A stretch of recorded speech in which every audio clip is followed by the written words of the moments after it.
welcome to What Is It About the Weather? The weekly podcast where we don't discuss the weather, but instead, all things weather intertwine in our everyday lives. I'm your host, Mark Jelonic, and this week we're going to be talking about what if you couldn't move? That's right. What if you didn't have the ability to escape the weather? What would you do?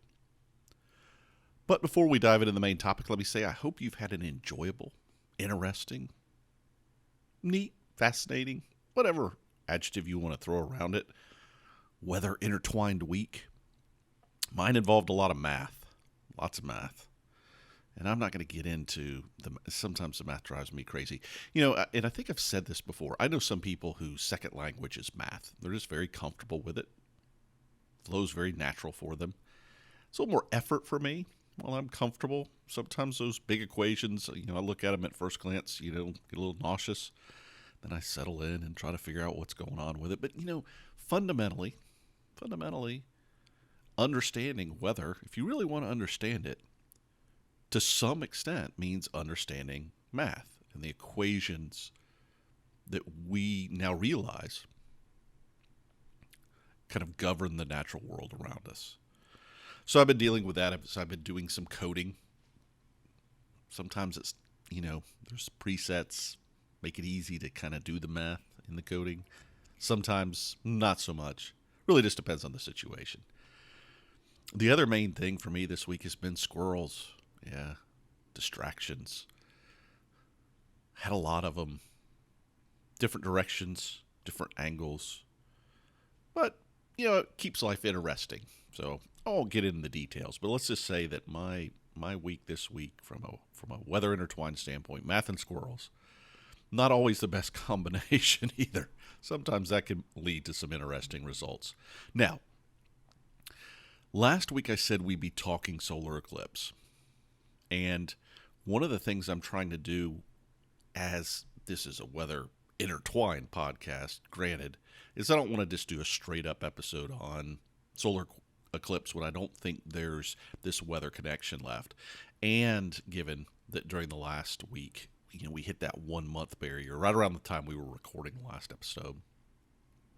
But now we've got to deal with the realities of what that means and what that tells us about, different things. So I really wanted to look at it from pieces, I guess. There wasn't enough material at this point, and that's really what it boiled down to. So put the month aside, and there was a bazillion articles out there, so you got plenty to read about, right? You don't need me putting another episode specifically about it with all the attention, and that's going to continue over the next few weeks. But I think we're hitting that die down point, with a little bit of a lull before the excitement, maybe as we get to 1 week away or so. But as I looked at it from a weather perspective, there really wasn't much new to share with you guys from what I did a while ago. So I'm going to hit on a couple points today and why that still is the case. Why we really still can't get there. And then we're going to jump to another topic. So let me give this kind of a little mini episode, and then we're going to move into this what if you can't move topic. Now, in my mind, anybody thinking about the solar eclipse at this point, and this holds for those of you around the globe, take this and pocket it away somewhere. I realize you may not be experiencing what we're going to have here in the U.S. upcoming in August, but at some point you will. So these thoughts are universal.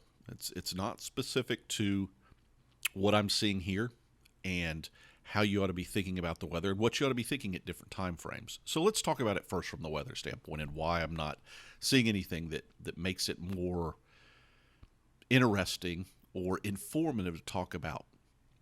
Because when we think about weather in general and the influences that might shape it further in advance, we look to different things. Some of those are on decades. So there's some patterns in the oceans and behaviors on the planet that give us a general underlying state.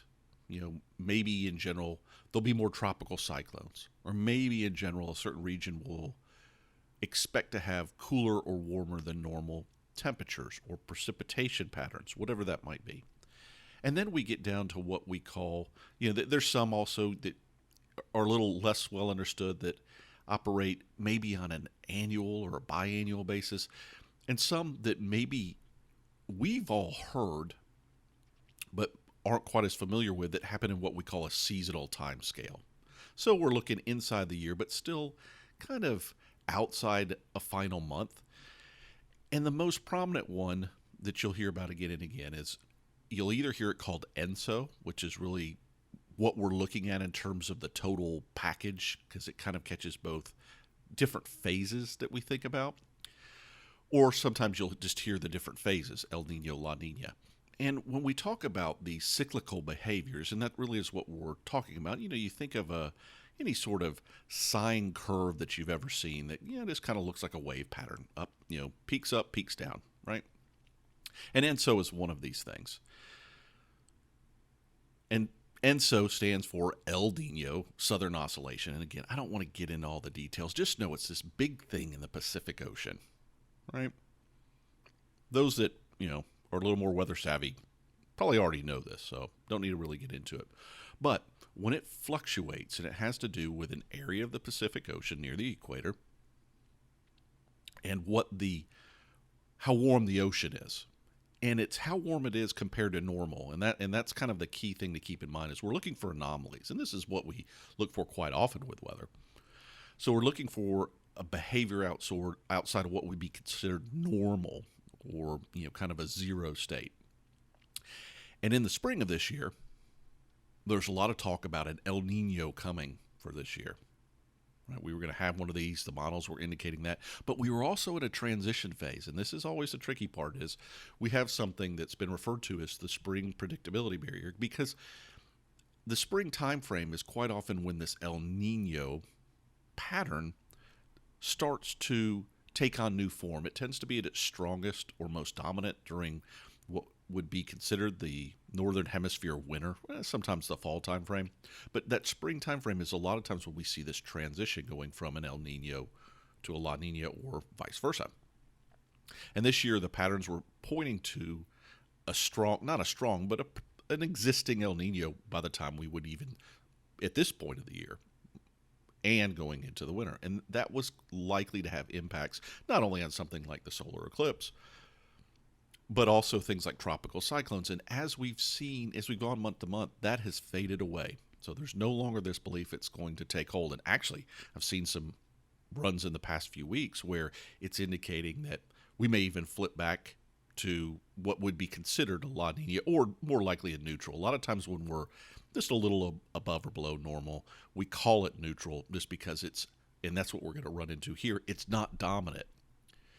It allows other more regionalized influences that may come up to have a stronger influence, or that's the general theory. So something I might be talking about this week that was ENSO, or El Nino, or La Nina driven, and might result in certain patterns in weather behavior around the country. We're just not seeing those necessarily in place or driven that way. So here we are, and we're 1 month in, and these seasonal patterns aren't holding up. Then we get down to these subseasonal things. And these are a bit trickier. We probably do worse at this than the seasonal forecasting. Again, because we don't always understand these. And again, so we're looking at patterns that might hold for a few weeks. And another name you might hear, I guess, bantered around is called the MJO. It stands for Madden-Julian Oscillation. And this is probably one of the more well understood of what we call these sub-seasonal influences. There are others, but it's a pretty dominant pattern. Also happens to be something that takes place in the tropical zone, kind of from the Indian Ocean into the Pacific, or its dominant places that we see it, but it kind of travels around the globe. But again, this is sort of in a neutral phase. There's nothing strong going on.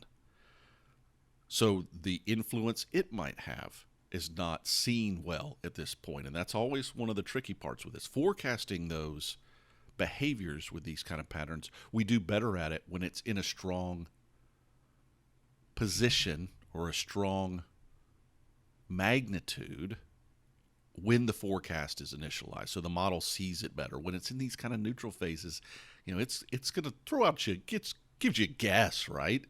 But whether that guess is good or not, it doesn't do quite as well. So we tend to have less confidence in those forecasts. I'm getting way too much into weather forecasting. But the long and the short of it is I'm not seeing anything that would make me look to those patterns and say, okay, for this region in the U.S., and again, like I said, around the globe of the future, those are the things you'd look to and say, I'm not seeing anything where these dominant patterns would maybe an area that when that signal is strong tends to be more cloudy or less cloudy. So for now, from a weather standpoint, I'm not sure that there's anything new to tell you. So let's talk about the non-weather standpoint. Two things to focus on at this stage, in my opinion. Safety of vision and a plan A and a plan B. I've spent a lot of time in the last couple of weeks looking at, what glasses to get and that sort of thing. And I will tell you, there's a lot of concern out there, and there should be, about people that are going to look at the sun, not have corrective influences over their eyes to filter out not only the visible light, but the things that we can't see, right? We've learned a lot about this with skin cancer and other things. It's a lot of times the things that you don't see that are more dangerous, or that you don't realize till later that you've done the damage.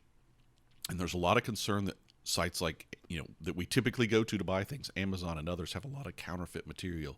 And this is always a challenge, is how do you know?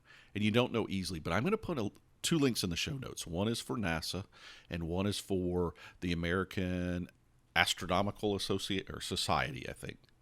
I'll pull that up while we're talking here.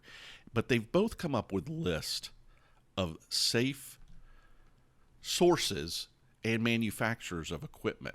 Now, the tricky part is, it's the American Astronomical Society, so AAS. They both come up with these kind of, and the NASA list is very small, at least the AAS one is much larger, not only in terms of who the manufacturers are that have been certified, but also ways you can get their outputs, because you go to Amazon, you just don't know. And there's people copying names of the authorized or the people that have been known to be certified companies and using them to sell stuff on Amazon. Now, Amazon, I think, is trying to do this, but it points to a problem, which is you don't want to take a chance here. So I've ordered some stuff from Amazon that I'm unsure of, just to see. I'm going to send it back if I don't think it's any good. But, an interesting option came up is there are some places locally, stores locally, and one of them is Lowe's Home Improvement, but there's some others listed on the AAS site. And I'm going to walk into one and see how easy it is or hard it is to buy them, because the other thing you run into on Amazon is, even with the known certified people, a lot of these things are, just kind of paper with the lenses filled in. They're selling you, right, these 10 packs or 15 packs or 20 or 50 packs, which is great if you're buying for a group, but what do you do if that's not the case? So I'll let you know, because it looks like Lowe's has a 3-pack. And so, I'll have one for me, one for my wife, and one to tape over my smartphone glass so I can take pictures with my smartphone. And that's the other thing. If you are going to do photography, realize that your normal filters will not protect your camera. And yes, you can damage your camera by taking pictures of it. So keep those in mind. The other thing gets back to things we were talking about when we did our initial Eclipse episode. Have a plan A and plan B. And be prepared that plan C may be you're watching it online. Don't get hung up on it, because the weather, you just may not get an opportunity to really see something good. No matter what your plan A and B, you're going to make the best choices you can. And that's where I'd say now, and I kind of have that. Am I going to head to the coast, or am I going to head up towards the mountains? Because both of these options are available to me. I've got, distances I can go. So it's a little easier for me than someone's got to book a plane trip. But my answer would be, try to have some flexibility. Try to have two different directions you can head that hopefully you can avoid the weather. But, the reality could very well be that I could end up with a cloud right in front of me, right? So it's always tricky, and there's no surefire way. So, but think about it to try to minimize your disappointment. Be prepared with an online viewing place as a backup. I mean, it's worth having. And the last thing, and this came up with the photography stuff, is make sure you're setting yourself up to enjoy it. It's sometimes we get so caught up in the magic of the moment, let's say, go to the right place, doing the right thing, that we lose the opportunity to really enjoy what's going on. So just something to keep in mind. All right. So that's a little mini solar thing. Let's move to what if you couldn't move? See, we're going to try to move around. We're going to move around, try to see the solar eclipse. What if you couldn't? And I came to this, after doing the episode about insects, I started thinking about how do all of us, right, adapt. And we've talked about this in some other episodes as well. We talked about humans with the heat, staying hydrated and protecting ourselves, and how even our bodies adjust and change. But I've often wondered, what if you couldn't move? What if you didn't have that luxury? What would you do? Now, probably evolves is a word you'd hear. Adapts is a word you might hear. These phrases, of course, are likely involved in the process of what's going on with these things that we're going to talk about. And it's fundamentally just plants. Plants don't have the luxuries that we do or other, even insects or other mammals might have, of going around and getting out of the weather. Right? They don't have that luxury, even on a daily basis. They can't fly into the shade or swim to a deeper spot in the water that's not so bright or whatever it might be. So how do they deal with it? And anybody who's spent any time kind of moving around, that we have these kind of different biomes around the planet, desert, maybe tropical rainforest, or just, run-of-the-mill, what you would consider run-of-the-mill, maybe wherever you are. But each of these zones tend to have plants that flourish in them. And they all kind of deal with it a different way. You'll hear words like annuals or perennials or deciduous type plants or evergreens. Some of these, like annuals, they die out every year. It's a recurring cycle. Whereas a deciduous plant might go into kind of a dormant state when it's cold outside. It gives us good things, like maple syrup wouldn't exist if that didn't happen. It's the sap running out of the tree that gives us maple syrup. So each have come up with these approaches for survival, and they kind of adapt to their zones. But, some zones are more extreme than others, or some situations are more extreme. And that was kind of what caught my attention first. What if it was, I don't know, really cold, right? How would you deal with it? And there's really a couple things that are in play there, certainly dealing with just the cold environment or constantly cold environment. But primarily that one of the biggest challenges they face is moisture loss, right? They need moisture to survive, just like we do. And so how do you deal with that? And probably the biggest challenge they run into with moisture loss is because, again, they're not getting as bright of sun, so they don't have the evaporation issues as much, is dealing with the wind, because it's the primary way in which the moisture is removed from these plants or even the environment. And I read about some plants like saxifrage or frage, depending on where you are and how you want to say it. And it's common in some Arctic areas, let's say. But like I said, sometimes the wind is both the enemy and the friend. So some plants that live in Arctic environments don't have bees to pollinate them or any way to really pollinate that involves kind of a different species. So they do count on the wind. It's kind of a love-hate relationship because they don't want too much wind that dries them out all the time. But they count on the wind for the pollination. Yeah, it's tricky. But end of day, lichens and other kind of non-vascular plants are really king in these zones because they can do photosynthesis at something as negative as 20 degrees C, which is below zero, in Fahrenheit scales as well. So it's even a negative number in Fahrenheit. I think it's -4, something around that. Doing quick math in my head. Doesn't always work when I get into the negative range. They can take water from snow, and actually they like a little layer of snow, and we've talked about this. That even gives them a little thermal buffer.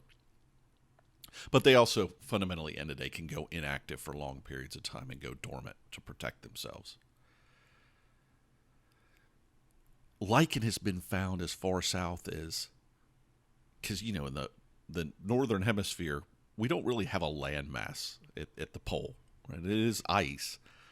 And I'm not saying something couldn't be growing up there, but if it's growing, it's been generally put there for a period of time. But it's in the southern hemisphere, we have this nice landmass. And there's actual stone and ground, and these lichens actually can live on the stone. And again, lichen is an example. There's also algae and mosses and other things, these types of plants. Again, non-vascular. They don't operate the same way. But as far south as 86 degrees, so almost all the way to the pole. That's incredible when you think about it, when you think about how harsh that environment is.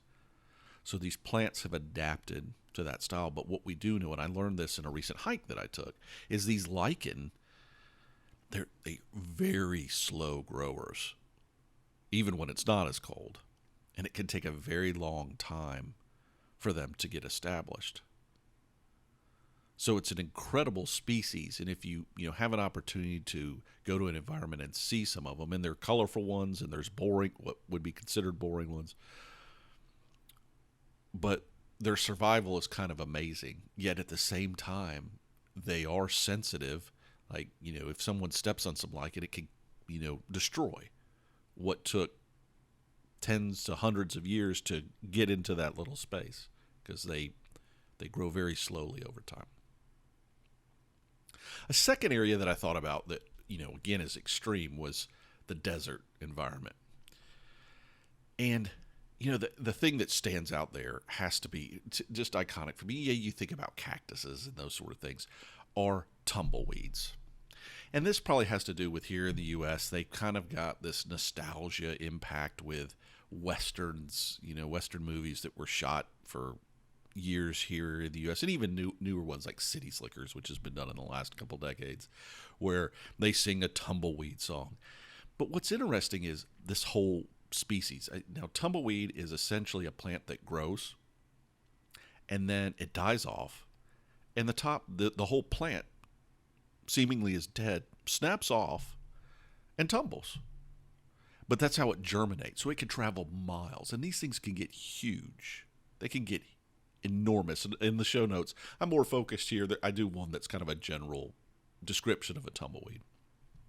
But the pictures are incredible. But I really have to appreciate the people in Australia that have their name for this plant is the hairy panic. And again, I'll have some links of an event that's happened in the last couple of years where these plants in mass can just envelop towns. Now, I'm not saying they're going in a city and, eating up a population of 1 million people or anything, but they can also be enormous. And that you don't need me. Go into Google and type in large tumbleweed and to see some of the pictures that come up. These things can get really huge. And part of the challenge is with these plants, they take up a lot of water in a zone that can't necessarily afford that. But oddly enough, while they're not a favorite of many creatures, it's kind of like kale for humans, right? I don't know many people, we're supposed to eat kale because it's good for us. I don't know many people that seek out kale, go, tasty. But it is nutritious. And, if I ended up in a situation where it was kale or nothing, I would eat kale. I've eaten it some other times too. But in any case, I think of tumbleweeds for animals kind of the same way. Not their first choice, but if all else fails, it's something that, can be eaten for nutrients. So those plants kind of get around and do their thing in what I would call these extreme climates. And there are others. Like I said, the desert biomes have, cacti and other plant forms that have worked really hard at how do I preserve moisture and how do I, make sure I'm going to survive these harsh days and sometimes really cool nights, especially if I'm not going to get water delivered to me for a long period of time. But, it was one plant species that stood out that's more tropical in nature, traditionally, that I found fascinating with how it adapts and how it just utilizes the weather, right? And the family is called bromeliads. Now, the most famous one that you'll be familiar with is probably the pineapple. And it's a type of bromeliad that's an interesting plant in and of itself because you could whack off the top of a pineapple and start a new pineapple plant. Sort of interesting when you think about it, but those fronds coming out of the top of the pineapple are actually the leaves of a new plant already doing their thing. So it's not a seed in a traditional sense that it's going to open up, needs to be germinated or whatever. It is the the seed itself and is ready to go. Kind of like a potato. You can take and start growing a potato or a sweet potato vine. Take a chunk of sweet potato and grow this neat looking house plant. Got a couple of them here this year. But there's some other things that bromeliads do, and there's different subgroupings, right? And one of the creative things it does is they create these self-water tanks.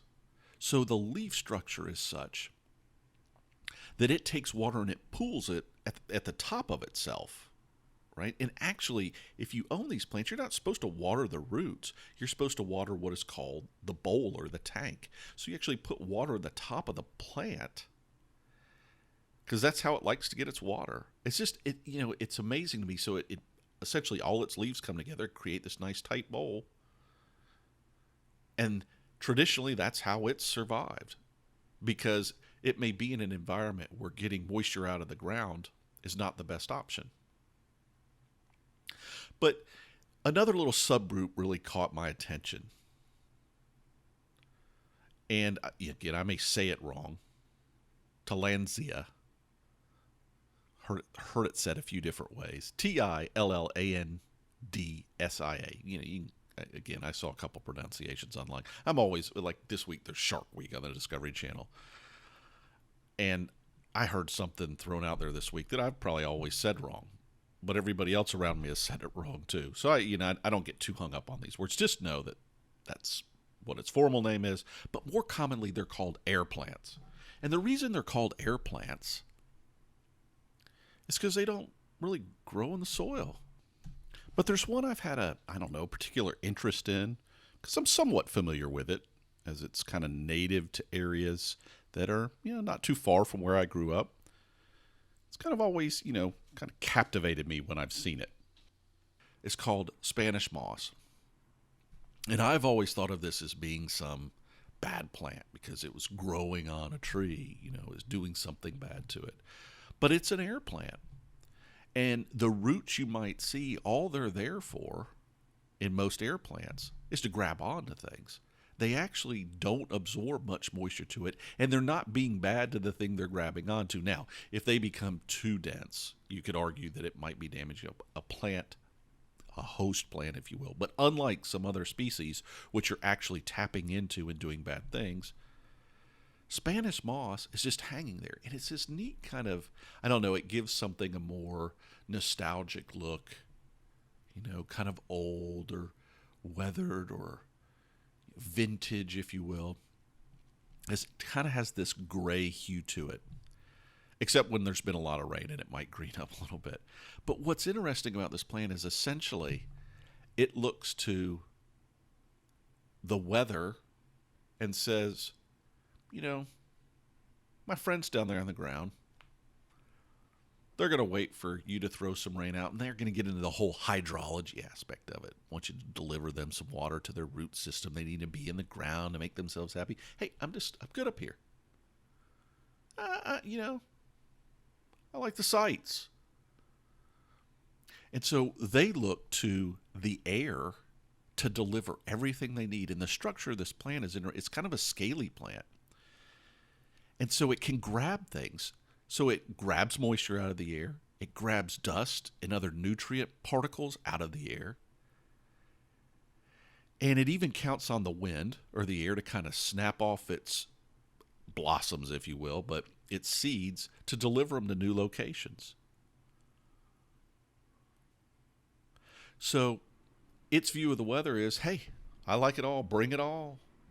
Bring it all. Now, I will say that it doesn't do very well with really, really cold weather at all. It can't handle the really cold that other places might get. Not going to throw Spanish moss in the Arctic or Antarctic. But it can deal with a lot of weather. It can also deal with dry periods. Again, it kind of goes into more of a dormant type state. But it kind of looks at the weather and says, hey, throw whatever at me in its zone. So, little rain, little fog. It probably likes fog better than a rain because it just sort of grabs those individual particles and takes it in. But I'll put a link in the show notes that talks about this one a little bit more as well. But it's just fascinating because you can grow it at home if you want. Get some, hang it around. But you might appreciate, and that's what I always like about this stuff, right? You always maybe take a different look at something you looked at before. I never thought about Spanish moss as much. And like I said before, I thought it was harmful to the plant it was on. Because a lot of times you see it on more exposed limbs or dead branches. But it's doing that just because it gets more exposure there. So it's kind of a win-win for everybody. All right.